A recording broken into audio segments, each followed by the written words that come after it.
YouTube, ça dit quoi, les gars? C'est Mr. Price, j'espère que vous allez bien. Moi, ça va super. On se retrouve pour une nouvelle vidéo. On va faire un petit résumé des Français, du début de saison des Français NBA. Ça faisait longtemps que je n'avais pas fait, mais il y a plein de petites news qu'on doit checker. Voilà, donc je suis sur la page de NBA France pour aujourd'hui. Alors, bon, on a Rizaché qui a mis 13 points. C'était quoi ça? C'était quand? Je vais checker. C'était hier, ça. Ben Shepard's been playing some at the point. Here's a block shot and a takeaway for Atlanta. Ricochet goes down. Wing three for Neesmith. Well, yeah, they are living and dying by the three, Indiana. And the Hawks are outrunning. Shoot, pull up. Ah, bonne passe. Ricochet, deep post for KP. Hooks it home. Three ball missed by Siakam. Indiana now 7 Thomas. of 27 Oh! threes, and Ricochet runs the floor to jam it. I mean, look at the run out here, and there's Jalen Johnson with the Bonne passe, Jalen bounce Johnson. pass between two yellow shirts. KP picks it up. Dyson. Kick out, corner. McNeil to the Dedans. corner. Jumper, Ricochet, Ça. good. Zachary Ricochet. Ouais, il reste dans son registre, un catch and shoot et run the floor. Rebond offensif. Ricochet up to Bien, get it. ouais, franchement. Nicely done. Natural gas fast Ouais, break voilà, is catch and coming shoot. up. Long. Voilà. Il reste dans son registre, hein, et comme je l'avais dit. Oh merde. Ça, c'est pas. Vous deviez pas voir ça. Mais comme je l'ai dit, il reste dans son registre et c'est très bien. Euh, C'est très bien ce qu'il fait, tu vois. Il continue à faire ce qu'il fait dans son rôle de role player. En tout cas, je sais pas c'est quoi ses stats cette saison. On va aller voir.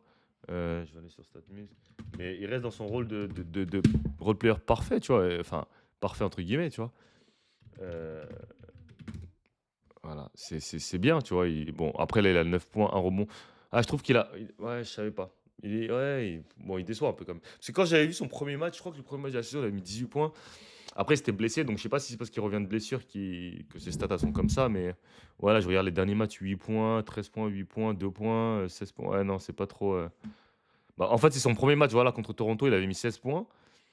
J'avais dit pas mal, franchement, mais là, 2 points, 8 points, 13 points, 8 points. Ouais, non, faut qu'il pick it up. Faut pick it up, pick it up. Et faut qu'il. C'est les attempts, en fait. C'est le nombre de tirs. Je pense pas qu'il prenne beaucoup de tirs. Faut qu'il prenne. Il a combien là? Après, il joue pas beaucoup. Hein, il joue que 23 minutes. Après, je sais pas s'il a en minute restriction. Hein, je sais pas, parce que je sais qu'il revient de blessure. D'une petite blessure, hein, parce qu'il a dû rater un ou deux matchs. Mais il prend combien de tirs par match? Il prend 9 tirs. Ouais, c'est pas assez. Faut qu'il prenne 15, tu vois. Après, là, t'as Jalen Johnson qui revient. C'est chaud aussi. Hein, tu vois, ils ont Porzingis, ils ont Jalen Johnson. Bon, là, il y a Trae Young qui est blessé. Mais ils ont des gars qui passent avant lui, tu vois.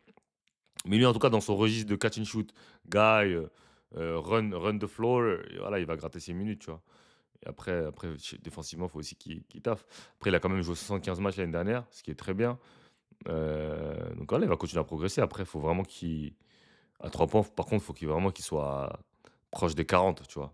38, 39, surtout que lui, ça va être beaucoup de shoots ouverts, entre guillemets, tu vois. Ça va pas être des shoots off the dribble ou. Tu vois, il va quand même bénéficier de la magnitude de Trae Young, de Porzingis, de Jalen Johnson. Voilà, il va avoir l'occasion de scorer la balle, je pense. Donc voilà, pour Risacher. Ce qui est Rudy Gobert, bon, Rudy Gobert il continue à faire son taf, hein, comme d'hab. Hein, double-double machine. Après, voilà, ça c'est quand? C'était hier, ça. Aujourd'hui, c'est quoi le résultat? Est-ce qu'il y a les stats des Français aujourd'hui? Alors, voilà, les 8 résultats les résultats des 8 matchs de la nuit. Tu as Moussa Diabaté, 17 points, 12 rebonds. Zachary Zachi, 8 points, 2 rebonds, 5 assists quand même. Tous les Steelers, Wemby, 9 points, 9 rebonds. Ouais, Wemby, il a fait un mauvais match. On va aller voir Moussa Diabaté, c'est quoi ses stats de la saison? Euh, Moussa Diabaté. Alors, Moussa Diabaté, il a même pas de photo, miskin. Alors, il a 11 points, 7 rebonds, 1,1 bloc en 20 minutes par match, 63% au tir, 72% au lancer. Franchement, moi, Moussa, il fait un bon début de saison. Après, moi, je pensais qu'il allait arriver en tant que starter. Bon, le coach a décidé de plus mettre Ryan Kelkleberg, là, j'arrive pas à dire son nom. Mais après, Moussa, il joue à peu près 20 minutes par match. Hein, parce que là, premier match de la saison contre Brooklyn, il met 13 points, 9 rebonds. Ensuite, en 17 minutes, il met 6 points, 2 rebonds. Ensuite, il met 12 points, 10 rebonds. Euh, Ensuite, il met 19 minutes, 8 points, 2 rebonds. Orlando, 10 points, 6 rebonds. Et là, il a mis aujourd'hui 17 points, 12 rebonds. Donc ses stats vont encore augmenter, je pense. Je pense que là, il va être à 10 points de moyenne. Bah voilà, il est là son dernier match. Ouais, bah voilà, après, tu as 11 points, 9 rebonds en novembre. et 17 points, 12 rebonds. Donc il est très proche du double-double à chaque fois, hein. Il a déjà fait 2 doubles-doubles. Il aurait pu être à 4, hein, parce qu'il a fait un 13,9 rebonds, 13,9 rebonds. Mais franchement, je trouve que vraiment pas mal son début de saison. Il a quoi? 10 points, 6 rebonds. Voilà. Après, je pense que si c'est un mec qui joue 30 minutes, ce mec-là, c'est un 15-15, hein, je pense, ou 15-13, allez, je dirais 15-12 de moyenne, allez, pour être gentil. 15-12 de moyenne. Donc, heu, donc voilà, hein, franchement, c'est pas mal son début de saison. C'est quand même sa quatrième année en NBA, hein. Ça passe vite, hein. Mais ouais, 11 points, 7 rebonds, ouais. Après, moi, je pense qu'il faudrait qu'il tourne autour des 14 points, 10 rebonds. S'il pouvait tourner un double-double de moyenne, ce serait vraiment, vraiment génial pour lui, pour être en position de négocier un bon deal l'année prochaine, tu vois? Mais ouais, 73 au tir et franchement, 72 au lancer, ça, c'est très bien par contre. C'est progression au lancer. Après, comme on dit, c'est que le début de saison, mais voilà. Voilà, voilà, voilà. Après, faut qu'il essaie de gratter du temps de jeu, s'améliorer un peu. Je pense qu'il pourrait l'aider, lui, pour avoir du temps de jeu, c'est s'il peut avoir un petit shoot à mi-distance, petit truc, petit truc, petit truc. Ça pourrait l'aider à jouer aussi au poste 4. Et là, franchement, s'il peut lui gratter des minutes au poste 4 aussi, ce serait très bien pour lui. Donc voilà pour ce qui est de Moussa Diabaté. Après, au Wemby, ah bah, il y a rien à dire sur son début de saison, hein. C'est voilà, MVP season. MVP season, hein. MVP season.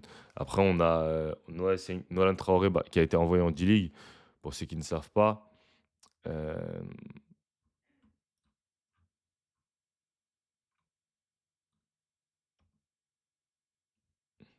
ok, c'est sa femme, ça, je pense.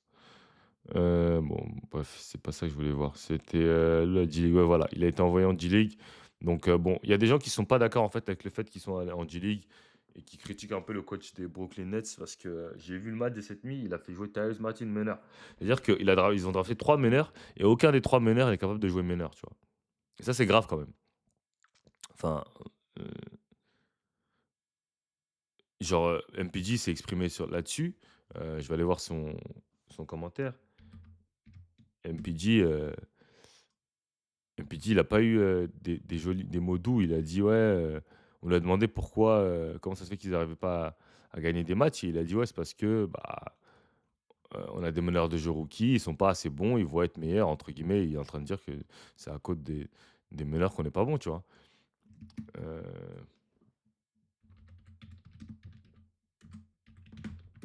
je vais essayer de retrouver sur, la phrase, hein, mais heu, ouais, non, ouais, je vais pas retrouver, mais bon, en tout cas, il avait dit une phrase où comme quoi, c'était à cause d'un peu des meneurs que voilà, qu'ils avaient du mal un peu, tu vois? Mais 1 sur 12 à 3 points, purée. Ah ouais, ils s'en foutent. Ils s'en battent les couilles. Ils sont là pour shooter. Mais c'est compliqué, c'est un peu compliqué pour Nolan, mais après, enfin, moi, je m'y attendais, tu vois? Je suis pas tellement surpris, mais je pense que le fait qu'il aille jouer en G League, ça va être tellement bénéfique pour lui et les gens voient ça comme quelque chose de mal, tu vois? «Oh, il va aller en G League, oh là là», tu vois? Genre, «Oui, il va aller en G League, ci et ça», mais moi je pense que c'est bénéfique pour lui. Ça va lui permettre de jouer, de se libérer la tête un peu, d'acclimater un peu au jeu américain, tu vois? Heu et ça va lui permettre de on va voir ses highlights, mais ça va lui permettre de pouvoir, s'exprimer et «s'améliorer» entre guillemets et vraiment parce que là, il est vraiment pas prêt. Tu vois? Il est pas prêt physiquement, il est pas prêt, au niveau du jeu, il a tellement de lacunes, genre, il est pas capable de jouer, tu vois? Genre, il est vraiment pas capable parce que quand il joue, genre, il se fait expose, tu vois? Genre, il va faire des pertes de balles en trop peu de minutes, on va l'attaquer, voilà, placement, c'est pas bon. Enfin, il y a vraiment beaucoup, beaucoup de trucs et après voilà, quoi. Après il a son potentiel quand même, hein. Il est archi rapide, heu, il a un potentiel. Donc c'est pour ça que l'envoyer en G-League, ça peut être une très, très bonne chose et ça va l'aider à progresser parce qu'il a un potentiel. On va pas dire qu'il voilà, il s'est quand même fait drafter 20e, hein. Après, après voilà, après c'est pas tout le monde qui a la même enfin voilà, quand tu arrives en NBA, c'est pas tout le monde pareil, voilà, nous on a l'habitude, les Français ils arrivent, on leur donne 30 minutes même si qu'ils soient bons ou pas, par exemple, Franck ou encore Killian Hayes, tu vois? Mais tu peux arriver dans des franchises où bah non, là ils ont drafté 3 meneurs en plus, donc la priorité c'est pas forcément Nolan. Ils ont essayé de mettre, Edgor et Ben Sharaf, mais voilà, il va être il va être, envoyé en G-League et s'il taffe, il va de toute façon, la Nets, il joue rien. Donc il a juste à continuer à se buter et voilà. Ça va bien se passer pour lui s'il continue à se la donner, tu vois? Et à être focus dans le basket. Tu vois? Parce qu'il y a plein d'autres, distractions qui peuvent, l'éloigner du basket, mais il faut qu'il reste focus sur le basket parce que sinon ça va être un retour en Europe rapide et ça peut être plus rapide que prévu, hein. Parce que là, vous voyez, par exemple, on va parler de Noah Sengue, qui lui aussi a été envoyé en G-League. Heu, voilà et bon, ça fait beaucoup de bruit aussi Noah Sengue, sa situation parce qu'il arrive aux Bulls, il joue pas et cetera et c'est marrant parce que j'en discutais avec des gars à moi, enfin des gars à moi, je sais plus avec qui j'en discutais. J'essaie de me rappeler, mais je crois que c'était avec un pote à moi. Je sais pas, c'était avant la saison et je demandais qui était plus fort entre Matas et Noah. On me disait: «Ouais, Noah, non, Noah, je pense qu'il est meilleur, je pense qu'il va plus taffer, et cetera et cetera et cetera». Moi, je lui disais: «Mais vous êtes fous, vous vous rendez pas compte, Bouzeli, c'est quel niveau par rapport à Noah?» Et voilà, il est pas en Noah aussi, c'est un gars qui est pas encore prêt. Il est pas prêt à jouer. Il est pas prêt pour la NBA, il est pas encore prêt, mais c'est un gars qui a un potentiel, donc il va être prêt un jour, tu vois? Mais pour l'instant, à l'heure d'aujourd'hui, il est pas prêt. C'est clair et net qu'il est pas prêt, tu vois? On l'a vu en pré-saison, en summer league. Voilà, il est pas prêt. Mais c'est pas en fait, c'est pas les gens quand tu leur dis: «Il est pas prêt», ils vont prendre ça dans ce fait: «Putain, il a pas le niveau NBA». Non, c'est que l'NBA, c'est aussi une ligue où c'est les meilleurs joueurs du monde, les 400 meilleurs joueurs du monde. Tu joues contre des mecs qui ont 10 ans d'expérience et cetera. Voilà, tu es juste pas prêt, tu vois? Et voilà, le but, c'est de progresser, d'être prêt à un moment. Tu vois, tu as des contrats rookies qui durent 4 ans, OK, 3 ans, généralement plus une option. Donc voilà, il y a une raison. C'est que voilà, on sait que les rookies, ça prend du temps pour qu'ils progressent et voilà, ça va prendre du temps, mais s'il continue à se buter, si vraiment, heu, il est bon, il aura son opportunité, ça c'est sûr. Quand tu es un rookie, tu es drafté en plus, il va être drafté quoi? 12e, c'est le plus haut drafté, il aura son opportunité. Maintenant, ce sera à lui de la saisir.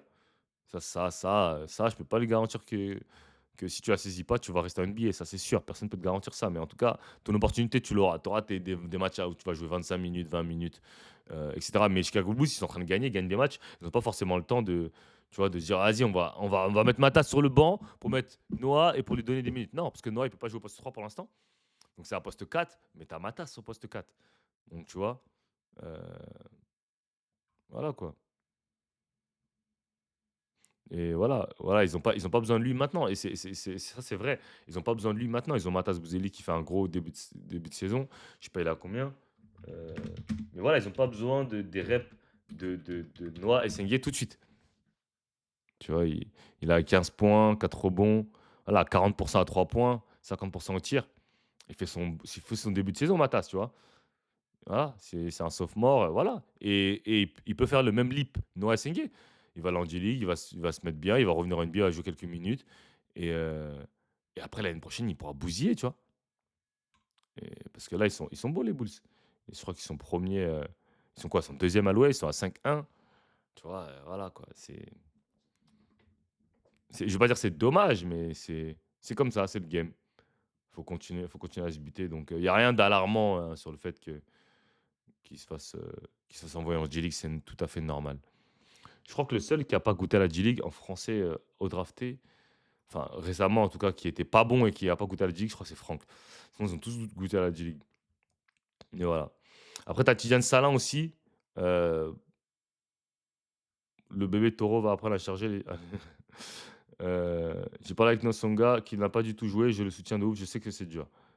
Ouais après, heu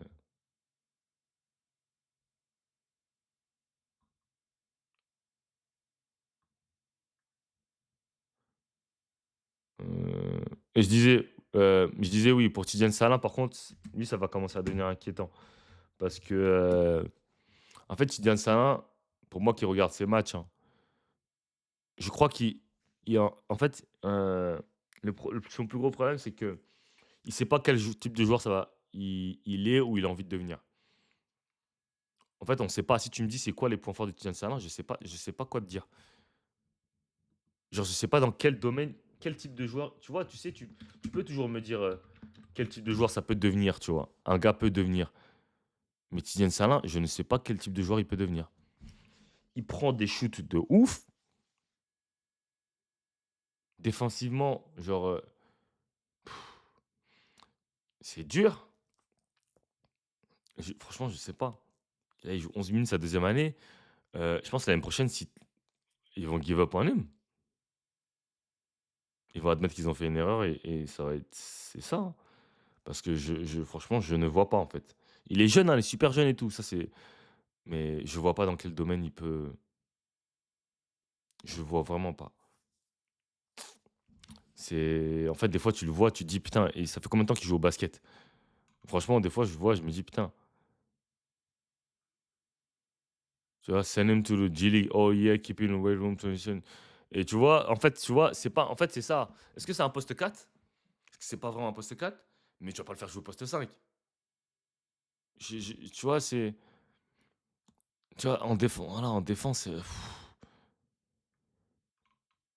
voilà, tu vois, c'est dur, hein. Tidiane Sana, c'est dur, franchement, c'est compliqué. Heu, ouais, il joue pas physique, et c'est vrai, en plus, il peut faire des matchs et lui, il a raison, is either on or off. Genre, il y a des matchs où il va être super, genre purée, il va mettre 2-3 points, 3 points, je vais dire: «Waouh! Ah ouais, chaud!» Il est en confiance et tout. Il y a des matchs, tu vas dire: «Pouah, ouais, c'est dur ça là». Genre, tu vois, c'est compliqué. C'est compliqué. Je sais pas s'il a le mental pour prendre ce leap parce qu'il est aussi dans une équipe compliquée, tu vois? C'est pas comme s'il est dans une équipe où il avait tous les ballons et tout. Quand même, il y a des mecs autour de lui, tu vois? Donc voilà. Heu, ah, je sais pas. Je sais pas. OK, bon, c'est tout pour cette vidéo. Likez, commentez, abonnez-vous and I'm outta here.